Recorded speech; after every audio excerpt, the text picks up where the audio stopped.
Dear tin वानी। Dear tin वानी मेरी तरफ से एक ऐसा इनिशिएटिव है जहां मैं बच्चों की mental health problem, social problem, psychological problem solve करने की कोशिश करूंगी।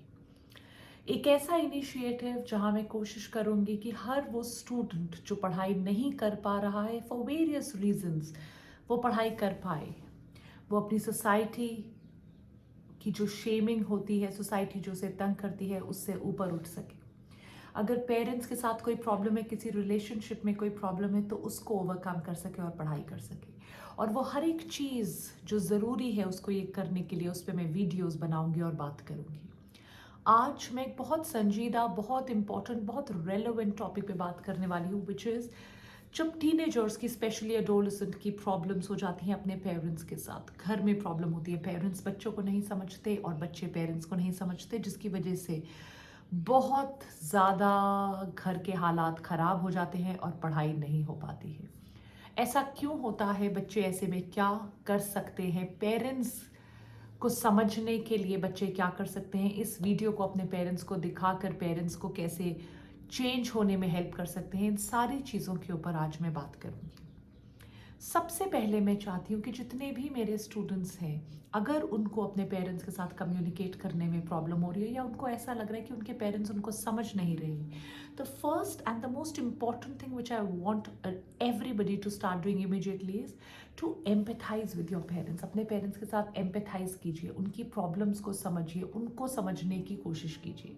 Now what do I mean by empathise with your parents? देखिए, जिस कल्चर से वो निकल कर आए हैं, जो उनके बिलीफ सिस्टम्स हैं, जिन सोसाइटी से वो निकल कर आए हैं, जितनी उनकी फाइनेंशियल कैपेबिलिटी थी, जो वो कर सकते हैं, वो आपकी जनरेशन से बहुत ज़्यादा डिफरेंट है।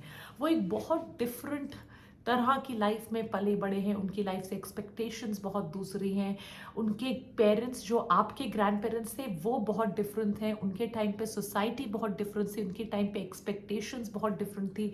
तो इसीलिए वो उनकी कंडीशनिंग है। एकदम से ये सोच लेना कि वो बदल जाएंगे, एकदम से ये सोच लेना कि वो हर एक आपकी चीज़ को अंडरस्टैंड कर लेंगे, एकदम से ये सोच लेना कि अब आप दोनों के बीच में बिल्कुल भी कोई कम्युनिकेशन गैप नहीं होगा, ये गलत है।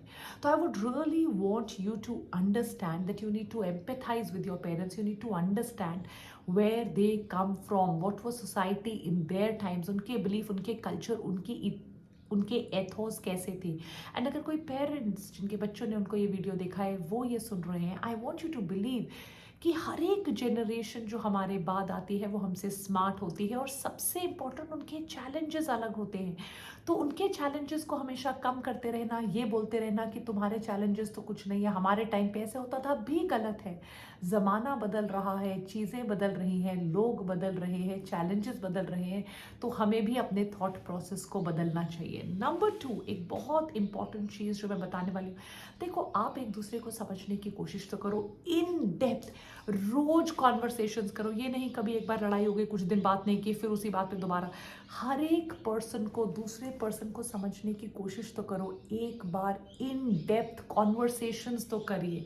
अंडरस्टैंड, एक दूसरे की बॉडी लैंग्वेज समझने की कोशिश कीजिए, एक दूसरे को डेप्थ में समझने की कोशिश कीजिए, एक दूसरे की पॉइंट ऑफ व्यू को समझने की कोशिश कीजिए, वो ऐसे क्यों रिएक्ट कर रहे हैं ये समझने की कोशिश कीजिए। कोई तो एक मिडिल पाथ पर आओ, राइट? कोई तो एक मिडिल पाथ, थोड़ा आप चेंज होइए, थोड़े आपके बच्चे चेंज होंगे, बच्चों थोड़ा आप एडजस्ट करो, थोड़े आपके पेरेंट्स एडजस्ट करेंगे, तो आपके बीच में कम्युनिकेशन की जो लाइंस हैं वो ओपन रहेंगी, एक दूसरे की आप हेल्प कर सकते हो। नंबर 3, एक बहुत इंपॉर्टेंट चीज़ है, देखो, हर बार हम क्या होता है, हम इतनी अपनी बात को मनवाने में अटक जाते हैं, हमारा पूरा ध्यान, हम सारा टाइम, हमारी फोकस, हमारी एनर्जी उसी पर रहती है कि बस हमने अभी अपनी बात मनवानी है। हम इस चीज़ पर कभी फोकस नहीं कर पाते कि दूसरा आदमी फील क्या कर रहा है।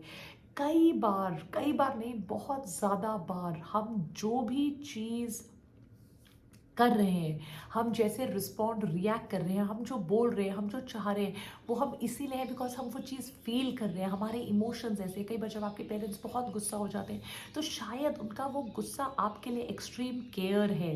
कई बार जब आपके पेरेंट्स आपको अलाउ नहीं करते हैं, अपने फ्रेंड्स के घर जाना, अपने स्कूल के साथ कहीं ट्रिप्स पे जाना, तो हो सकता है कि उन्होंने कहीं से कुछ सुना हो, उनको कुछ पता हो, उनका कोई पुराना एक्सपीरियंस अच्छा नहीं हुआ हो।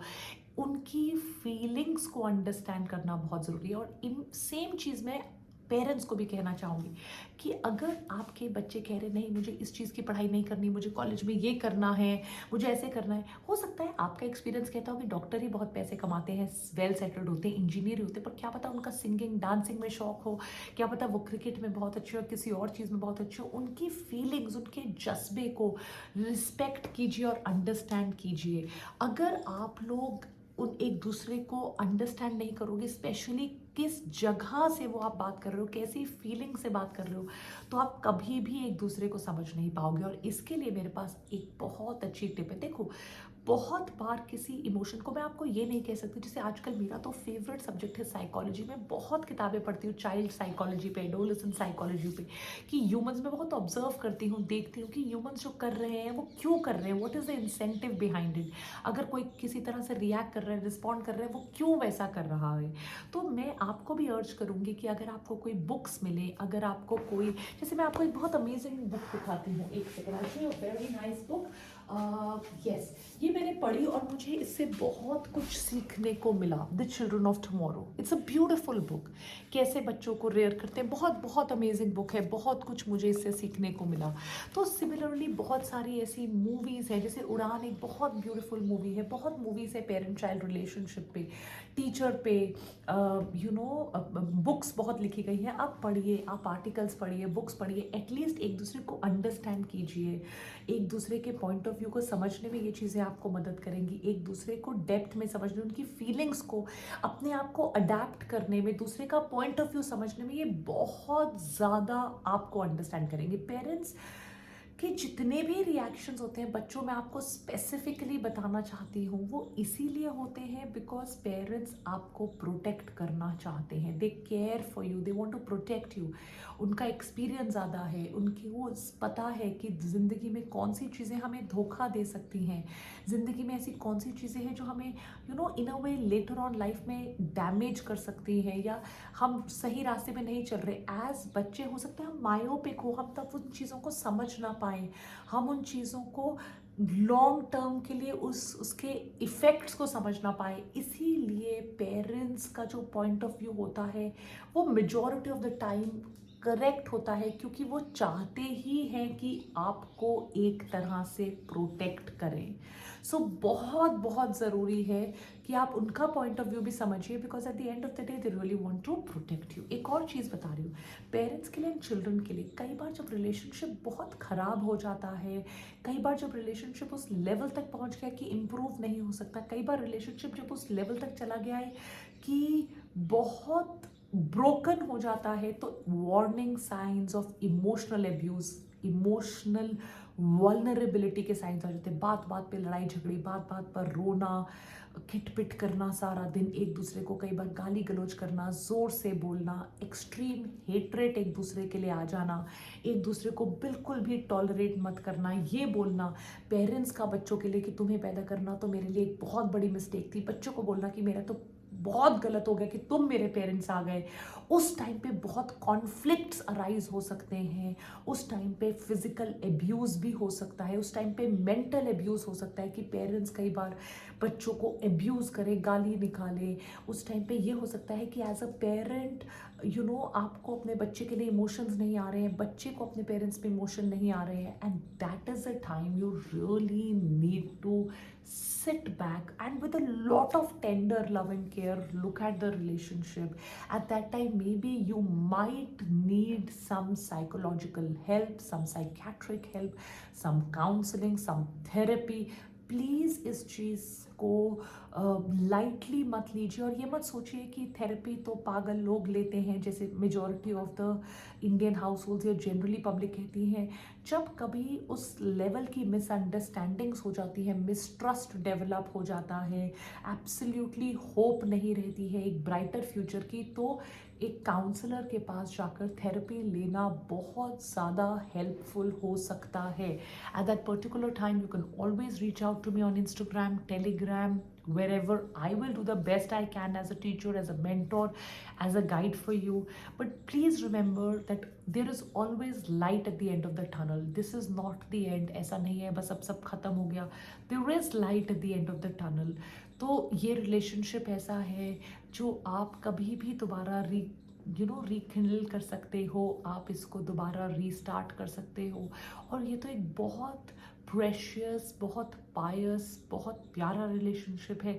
अगर बीच में एक दूसरे के लिए मिसअंडरस्टैंडिंग्स हो भी गई हैं तो भी हम इसे दोबारा रीइग्नाइट कर सकते हैं। सो आई होप आपको आज का लेक्चर अच्छा लगा हो, आप थोड़ी देर के लिए अपने रिलेशनशिप पे रीवर्क करने के लिए रेडी हो। If there is anything I can do for you, please मुझे कमेंट सेक्शन पे ज़रूर बताइएगा।